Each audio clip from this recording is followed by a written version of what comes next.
Thank you, everyone, and it's great that we're moving so quickly on the issue that we're all supporting and talk about today, and thank you to the General Assembly leadership, both the Rep. Knight and as well as Senator Miller, for activating the effort so early in the session, and hopefully we're able to get this done early, and then we move on to the issues that are also very important in terms of the budget. But we're here to highlight the introduction of an assault weapons ban bill that would make Rhode Island the 10th state in the country to take this important life-saving action. And if we're able to be successful in getting this bill passed this session, it must be a team effort. And I'd like to recognize a few members of the team who are here today and clearly have been champions in their own right in terms of these issues, along with our Lieutenant Governor Matos, Secretary Amore, Attorney General Nerona, as well as Treasurer Diosa. And of course, our two bill sponsors, as I just said, Representative Jason Knight, along with Senator Josh Miller. Thank you for your leadership. Advocates and partners, so many organizations like Rhode Island Coalition Against Gun Violence, Moms Demand Action. Yes, give them all. The Moms Demand Action, the Nonviolence Institute, Rhode Island Coalition Against Domestic Violence, United Way, and many more people that live in our 39 cities and towns that are extremely supportive of this effort. Together, Rhode Island is building on the progress we made last year, and we were able to have the General Assembly pass some strong legislation, and I was able to sign that legislation. In my State of the State address, I made it very clear that this was one of the priorities that I believe we should be acting on. I said it loud and clear. You know, Rhode Island is ready. We're ready to protect our communities. We're ready to end gun violence once and for all, and at least do everything we possibly can to make that statement a reality. So I'm ready as governor. I'm ready to sign this bill into law the moment that it hits my desk, and it's time. We've seen too many headlines, sobering headlines, that we've seen too many communities shattered by devastating acts of violence because someone was in possession of a weapon that simply should not be on the streets. I was reading this morning, and certainly confirmed here with my remarks that have been prepared. Today marks the 31st day of 2023. And in those 31 short days, there had already been more than 50 mass shootings in the United States. Think about that for a minute. More than 50 mass shootings in just 21 days. A mass shooting is defined by 4 or more people who are killed by a violent act. We've heard about many of these tragedies. You know the list. Monterey Park, Half Moon Bay, and so many others. We can never grow numb to this reality that we are living in. And this is a problem that we can address head on by passing legislation that we're going to be discussing in detail today. Thanks to the legislation for being introduced over the coming days, Rhode Island is ready to take a stand, to make a meaningful action, to address gun violence, and to keep our loved ones as safe as we possibly can. Every Rhode Islander deserves to feel safe in the community that they call home, all 39 cities and towns. Our administration is committed to working with community members and leaders at every level of government to reduce gun violence. So it's on us to make it happen. We can do our part, and we're going to be asking those who live in our communities to do their part as well. So let's get it done. And with that, I'll hand this over to our Lieutenant Governor, Sabina Matos. Thank you.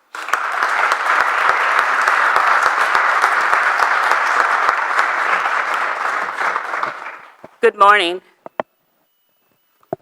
Thank you all for joining us here today for the introduction of this assault weapon ban, which is way overdue here in the state of Rhode Island.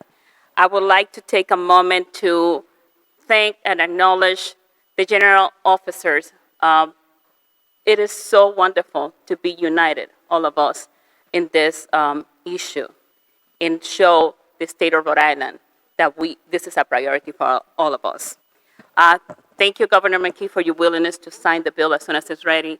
And I want to thank the General Assembly, Rep. Knight and Senator Miller, for your leadership, making sure that we are going to introduce the bill early on, and we're going to get it done this year. I have to say that the state of Rhode Island, we have made a lot of progress already. Last year was a year in which we made a lot of progress when it comes to gun violence prevention.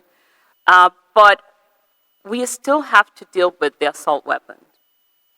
And I want to thank all of the advocates that are here, because you did so much last year to make sure that we make the progress that was done last year. And you continue to be active and continue to be here advocating, regardless of all of the pressure and all of the challenges and all of the pushback that you have been getting. If we have made all this progress, it's thanks to your work. So thank you.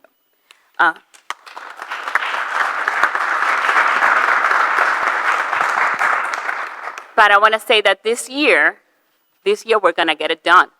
This is the year in which we're going to get the assault weapon ban passed through the General Assembly and signed by the governor. And I'm going to be here working with all of you and with my colleagues in government to make that a reality. But there is someone that has been working so hard in this bill, now in his role as Secretary of State, continue to advocate.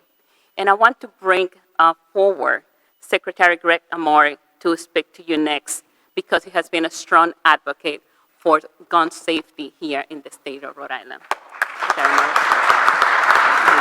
don't know what I did to the mic.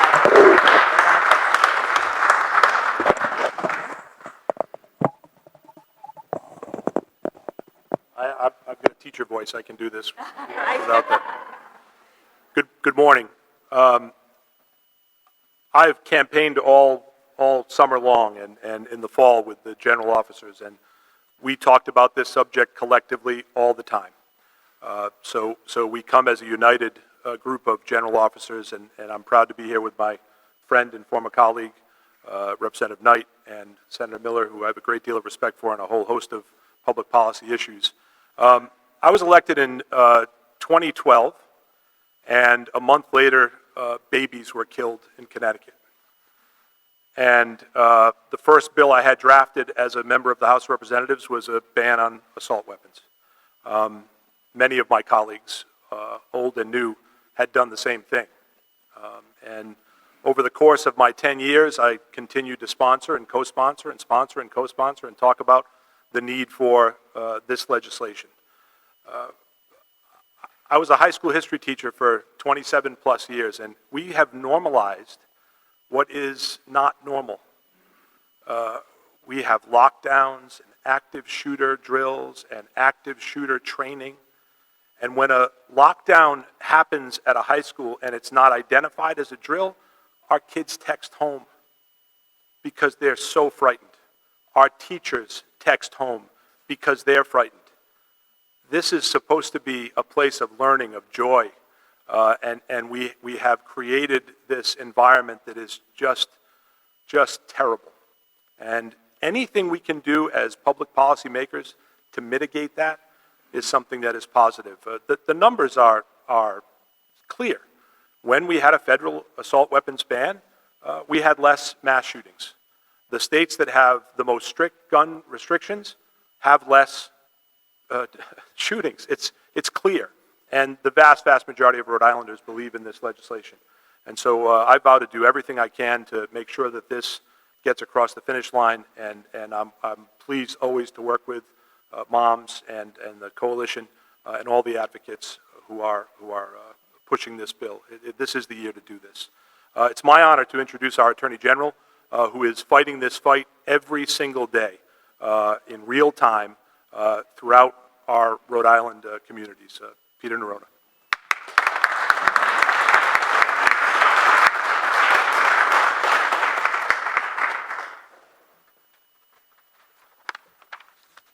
Thank you, Mr. Secretary. And to me, when I think about the legislation we're talking about today, I really think about two things: eliminating risk and political will.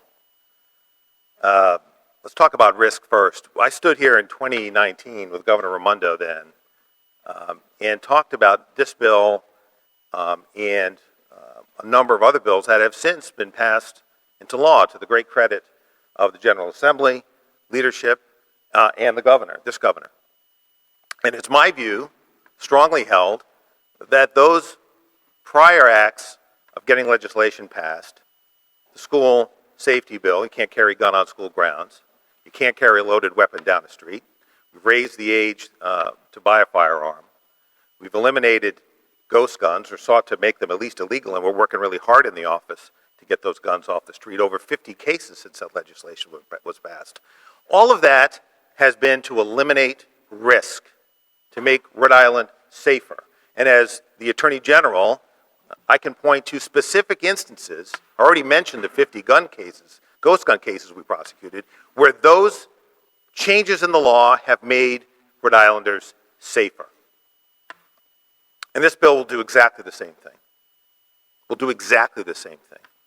There is no question that assault weapons, as defined in this legislation, pose a threat to Rhode Islanders.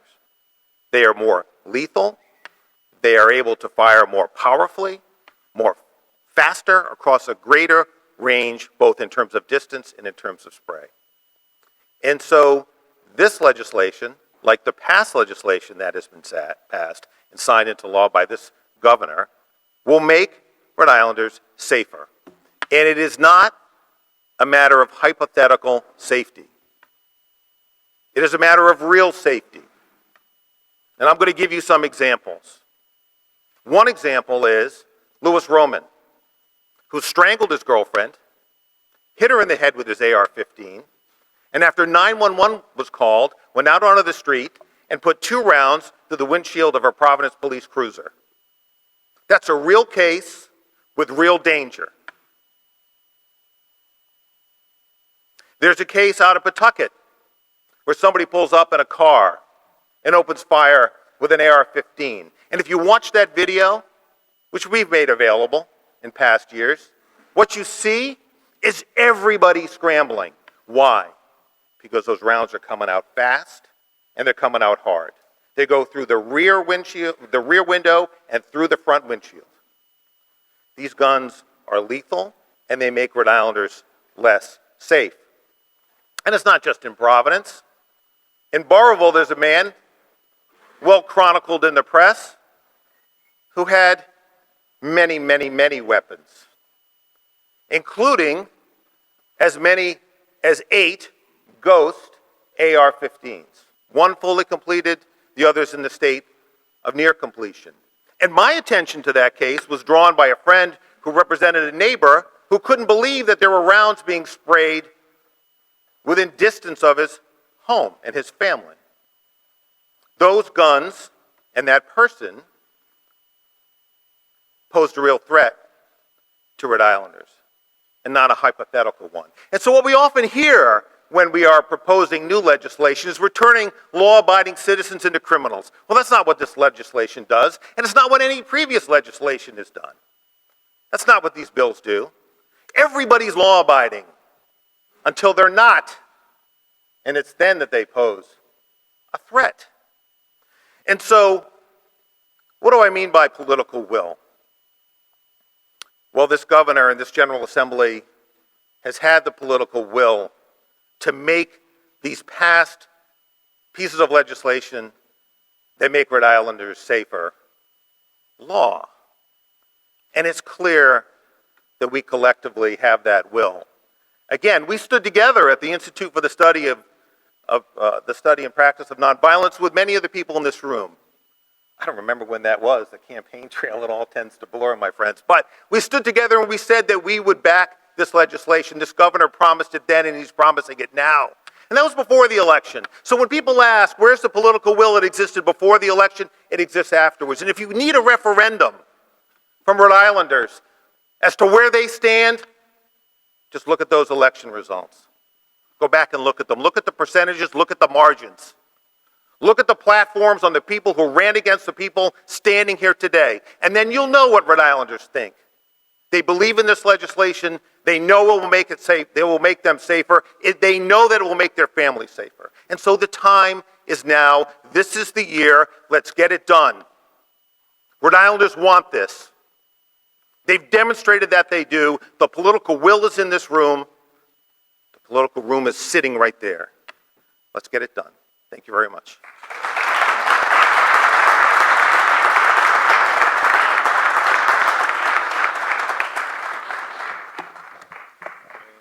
Rhode Island has a rock star attorney general. We should all be very proud of him.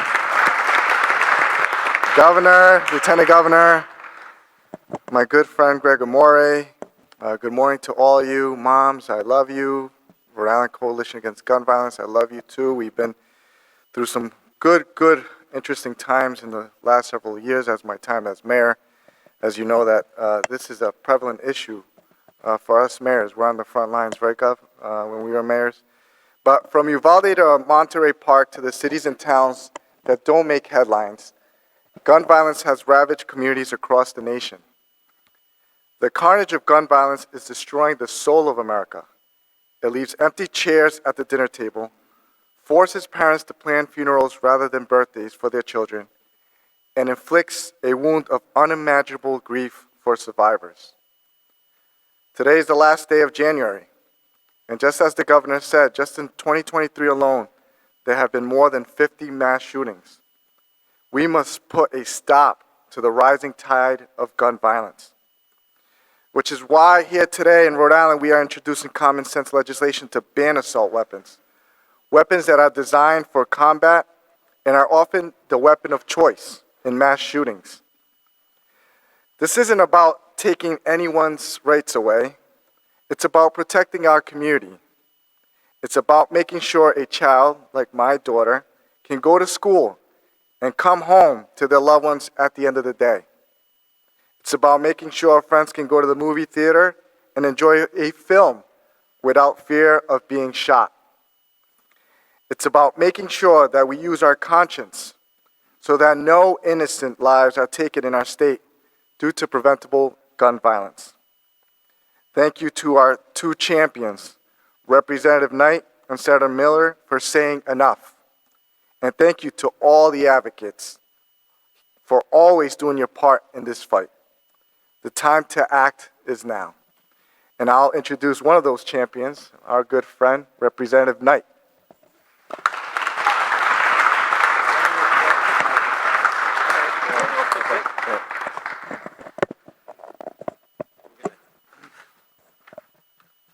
We're going to fix the mic. There we go.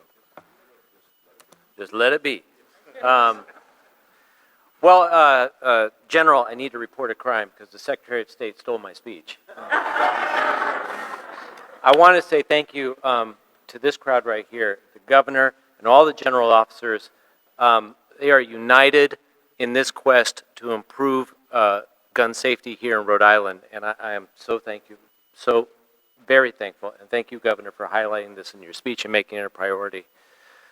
Thank you to all my colleagues in governments, but most particularly thank you to all the advocates who are here today, because this is your boots on the ground work in the elections and in the intervening time that has raised the profile of this issue and brought it to the attention of government at all phases over the past few years. I did have a prepared speech, and I'm going off because it really has all been said. But I will tell you this. It is my belief that the number one, job one, of government in the United States of America is to provide for public order. We have a lot of jobs to do, but that's like the big one. That's a basic element of civilized society. We need to be able to sleep in our homes safely. We need to be able to go to work and school without fear of violence, and that does not exist in the United States of America today. And it is the responsibility of government at all levels to try to tackle that problem. And the General Assembly has gotten the message over the last few years. We've passed a red flag law that has absolutely saved lives in this state. We have passed a ban on high-capacity magazines. We have passed a ban on domestic abusers from possessing or owning firearms. We got rid of ghost guns. We've got rid of bump stocks. We've improved our background check system. We made it illegal to carry guns on schools. And as the general said, we got after open carry of long guns, and we established an age of 21 for sale. Like, we have done a lot.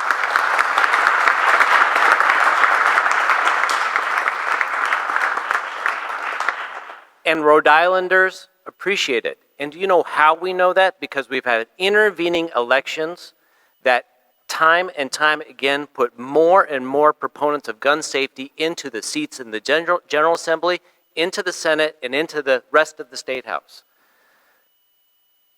In 2020, the Coalition Against Gun Violence, 2020, did a poll. And they found that 70.5% of Rhode Islanders supported an assault weapons ban. And I will tell you, ladies and gentlemen, that number is legit, because in the only, as they say, in the only poll that matters, which is the last election, gun safety advocates won. There is no debate.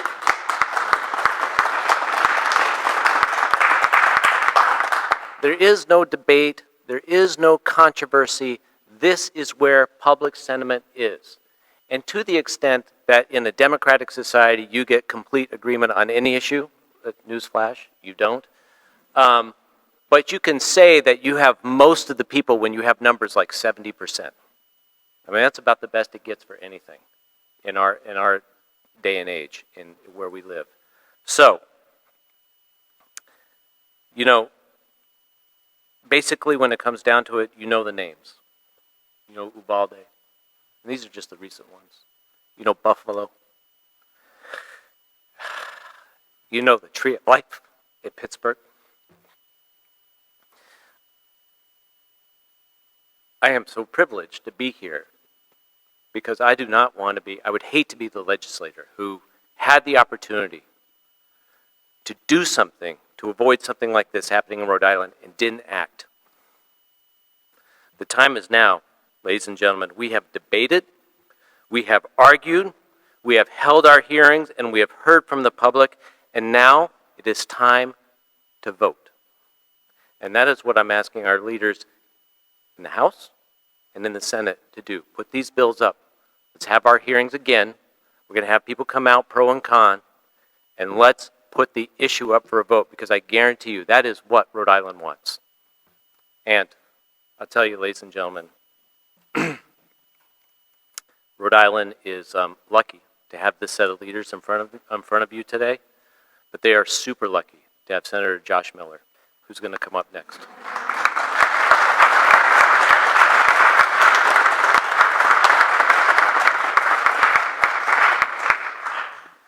So I could just say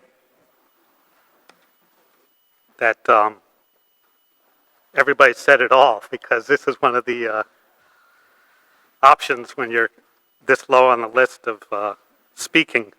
But I've been a senator for 16 years this year, and involved in this legislation for, Jennifer told me it's been 10 years.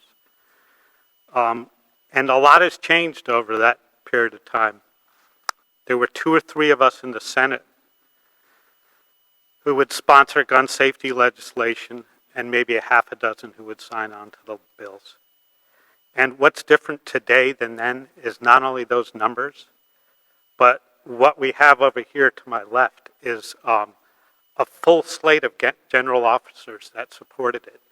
And when we did this type of introduction of legislation, it was not always in the state room, and it was not always in January. We've come a long way when we look at this side of the room. And I personally have come a long way with the type of support I have on this side of the room. I want to thank, and really the shoulders that I stand on of people that supported this legislation other than myself. In the past, the reps and the senators, but it's a lot easier for me to do it when I have the kind of expertise that comes from Rep Knight. It's been a great support to have somebody detail the legislation like he did with the others, not only the advocates, but the Attorney General, who has developed a bill that is ready for passage on day one.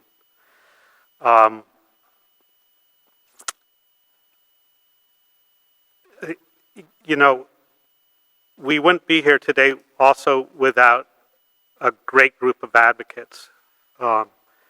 When we talk about the 70%, we wouldn't have the 70% if it wasn't the hard work of the groups here and all those who also knocked on doors on our behalf so that we were able to stand here today. And one of those advocates is Cindy Monstream-Klotz, and I would like to have her come up and make some comments on behalf of all of us.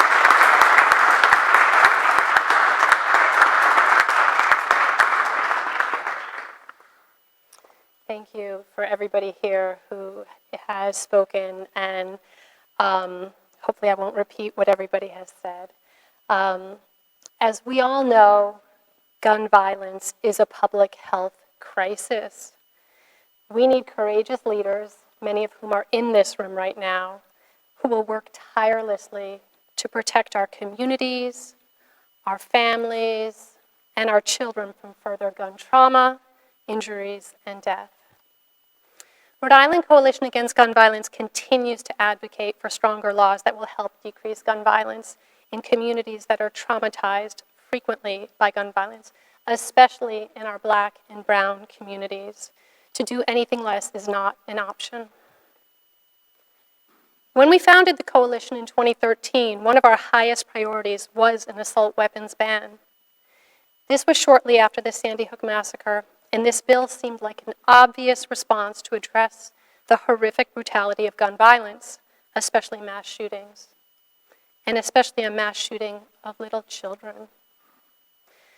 Fast forward 10 years, and still the assault weapons ban remains at the top of the coalition's priority list. We are also advocating this year for the safe storage bill. Since 2013, we have all worked together to build a pipeline of support for an assault weapons ban, with collaboration from dozens of partnering organizations, hundreds of volunteers, as well as many elected officials. In fact, we are proud to have endorsed the 5 general officers, as well as 39 representatives and 21 senators in the General Assembly, including the bill sponsors and House leadership. All of those endorsed elected officials have expressed their support for banning the sale of assault weapons. We are thrilled that the coalition's endorsement is now a badge of honor, so thank you to those of you who sought it and received our endorsement. You all have superhero status to us, so thank you for that.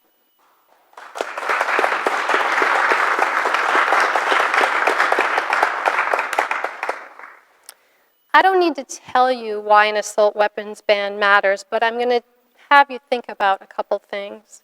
Think about the places you frequent, your grocery store, your children's schools, your places of worship, your favorite club or dance hall, your workplace, your local movie theater, your own front porch, or your neighbor's front porch. Frequenting these places should not be a death sentence for any of us and for our loved ones. As we heard this morning, there have been more than 50 mass shootings in the U.S. since the beginning of 2023. Now, when I was reviewing my speech last night, the data said 50 mass shootings. And I looked again this morning because I thought, I wonder if anything's changed since then. And this morning I looked and it said 52. And that was a difference of 12 hours. And I don't know the details about those 2 additional shootings, but it's enough to make me pause and say, what are we waiting for? Have we had enough of these shootings? And when I looked up enough in the dictionary, it's defined as a sufficient amount. So when will the horrific massacres and brutal murders of people be a sufficient amount? What are we waiting for?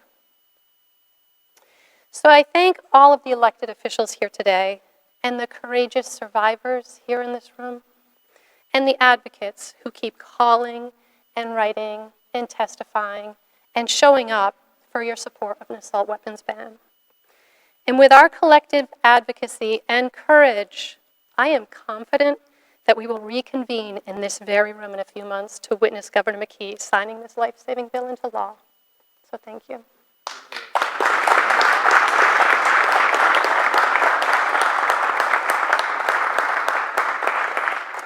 I now want to introduce Tony Moratini to come speak up with Moms Demand Action.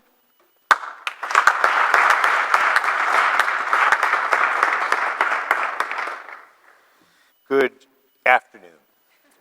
The secretary said he has a teacher's voice. I just have a loud one, so I may not need this. Thanks for having me here today and allowing me to speak on behalf of the Rhode Island chapter of Moms Demand Action.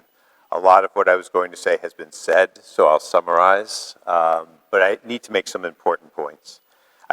First of all, I stand here today in strong support of the bill to prohibit the future sale of military-style assault weapons. Assault weapons are dangerous, high-powered weapons that are capable of firing far more bullets, as the general said, far faster than manual action in rifles and shotguns. They inflict terrible damage to the human body. They're weapons built for use on the battlefield, not for defending your home or carrying on the streets of our communities. These are the weapons of choice for the mass shooters we've talked about. Shooters have used them to take as many lives as possible, as quickly as possible. Each of these shootings forever changes and scars a community, leaving behind traumatized survivors, grieving for the loss of their loved ones, taken from them by somebody armed with an extremely dangerous weapon that remains readily available. All Rhode Islanders deserve to live in safe neighborhoods, free from the threat of gun violence, able to pursue our dreams and achieve happy, successful lives. The availability of assault weapons makes us all less safe.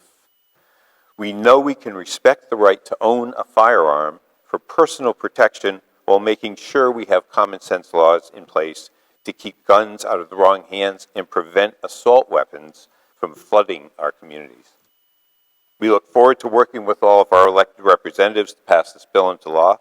We'll also continue to fight for additional gun safety laws, including legislation to require secure storage of firearms, which would help prevent suicides, school shootings, unintentional shootings, and keep our children in schools safe.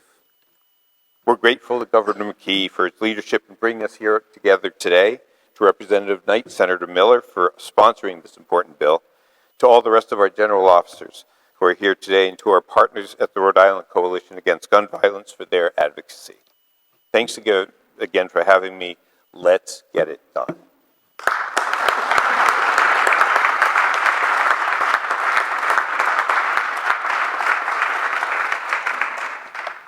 All right, thank you, everybody. That wraps up our program. For members of the press, any questions can be taken to the side. Thank you again, and we appreciate everybody for coming out today.